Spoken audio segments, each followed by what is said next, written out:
Assalamualaikum warahmatullahi wabarakatuh. Nama saya Bagas Jatadian, NIM 182010393. Di sini saya akan menjawab pertanyaan UTS komunikasi bisnis. Nomor 1. Jelaskan apa yang Anda pahami tentang komunikasi bisnis. Komunikasi bisnis bisa diartikan dengan proses pertukaran pendapat, informasi, gagasan, instruksi yang memiliki tujuan tertentu yang disajikan secara personal atau impersonal. Tujuan tersebut merupakan tujuan komersial perusahaan. Setiap komunikasi yang digunakan untuk membangun partnership sumber daya intelektual untuk mempromosikan satu gagasan, suatu produk, servis atau suatu organisasi dengan sasaran untuk menciptakan nilai bagi bisnis yang dijalankan. Nomor 2. Sebutkan dan jelaskan variabel-variabel komunikasi bisnis. Variabel-variabel komunikasi bisnis. Yang pertama, variabel sumber atau komunikator. Sumber atau komunikator merupakan variabel penting dalam komunikasi bisnis karena merupakan pihak pertama yang mendorong terjadinya komunikasi atau merupakan pihak yang mengambil inisiatif mendorong terjadinya proses komunikasi. 2. Variabel pesan dapat diartikan sebagai sesuatu yang berupa pengetahuan, gagasan, pendapat, informasi, atau instruksi yang disampaikan komunikator kepada orang lain atau dari satu lembaga kepada lembaga lainnya, dari satu orang kepada lembaga lain. Pesan ini dapat disampaikan secara personal atau impersonal dengan menggunakan simbol atau sinyal tertentu. 3. Variabel penerima atau komunikan. Komunikan atau penerima merupakan salah satu komponen komunikasi yang penting untuk kita cermati karena komunikan akan menentukan bagaimana cara kita berkomunikasi.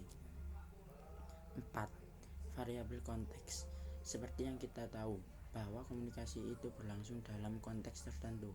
Konteks komunikasi itu bisa bersifat alamiah dan bisa juga memang sengaja diciptakan. Konteks komunikasi yang alamiah adalah situasi komunikasi yang tidak kita ciptakan suasananya sehingga merupakan suasana keseharian yang wajar. Sedangkan konteks yang kita ciptakan adalah suasana yang sengaja kita buat. Konteks komunikasi yang sengaja diciptakan misalnya acara Business, permainan golf, cafe morning, atau menyelenggarakan rapat di kawasan wisata. Sedangkan konteks yang alamiah misalnya komunikasi yang berlangsung di ruangan kantor atau perbincangan di ruang rapat. 5. Variabel saluran. Komunikasi yang dilakukan manusia pasti menggunakan saluran komunikasi tertentu. Ada saluran yang diperlukan untuk berkomunikasi dengan massa atau banyak orang yang dinamakan media massa. Tapi ada juga saluran yang dipergunakan untuk pembicaraan di antara dua orang seperti telepon. 6. Variabel efek. Efek menjadi variabel yang juga untuk diperhatikan. Efek ini bisa merupakan dari yang tidak tahu menjadi tahu, perubahan sikap atau perilaku, dan lain-lain. Namun efek tersebut juga bisa untuk memperkuat citra positif dari organisasi tersebut. Intinya, pada suatu komunikasi yang dijalankan terdapat sesuatu yang diharapkan oleh pihak komunikan. Setelah komunikasi dilakukan, apa yang diharapkan ini biasanya mengacu pada tujuan organisasi.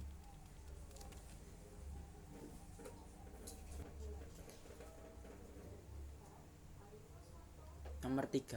Jelaskan cara berkomunikasi dalam komunikasi internal. Komunikasi internal merupakan komunikasi yang terjadi dalam lingkungan kantor atau organisasi.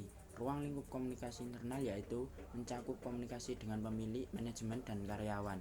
Komunikasi ini terjadi karena terdapat sebuah struktur dalam organisasi. Komunikasi internal ini biasanya dilakukan dengan 1. Melalui forum, 2. Grup obrolan, 3. Rapat, 4. Diskusi, 5. Presentasi, dan lain-lain. Nomor 4. Apa yang Anda ketahui tentang persuasif? Persuasif adalah suatu usaha yang dengan sadar dilakukan oleh individu untuk memodifikasi atau mengubah pendapat, sikap, kepercayaan, atau perilaku individu maupun organisasi. Persuasif merupakan komunikasi yang bertujuan untuk mengajak atau membujuk sikap atau perilaku seseorang sehingga bertindak sesuai dengan apa yang diharapkan oleh orang yang mengajak. Nomor 5. Lobby merupakan salah satu kegiatan yang menunjang kegiatan komunikasi bisnis. Sebutkan dan jelaskan 3 macam lobby yang dimaksud. Jawabannya nomor 5. Lobby merupakan kegiatan yang berupaya agar segala sesuatu berjalan tidak melalui kekuasaan melainkan melalui persuasi. Kegiatan lobby yang dilakukan perusahaan-perusahaan umumnya mempekerjakan para pelobby profesional atau juga mempekerjakan mantan pejabat pemerintahan. Ada 3 jenis lobby. Lobby tradisional, yaitu menggunakan pelobby untuk mendekati pengambil keputusan. Contoh, dalam rangka pencalonan gubernur dan wakil gubernur, para calon melakukan pendekatan diri terhadap masyarakat agar masyarakat mengenal sisi kehidupan sosial para calon dan sekiranya dapat memilih saat pemilihan gubernur dan wakil gubernur. Kedua, lobby akar rumput atau grassroots lobbying, yaitu menggunakan masyarakat untuk memengaruhi pengambil keputusan. Contoh, adanya pemilu, masyarakat sendiri yang melakukan pemilihan atas calon yang sudah tercantum namanya pada lembar pemilu. Yang ketiga, lobby political action committee, yakni komite yang dibentuk perusahaan-perusahaan besar agar wakilnya dapat duduk di parlemen atau pemerintah. Terima kasih. Wassalamualaikum warahmatullahi wabarakatuh.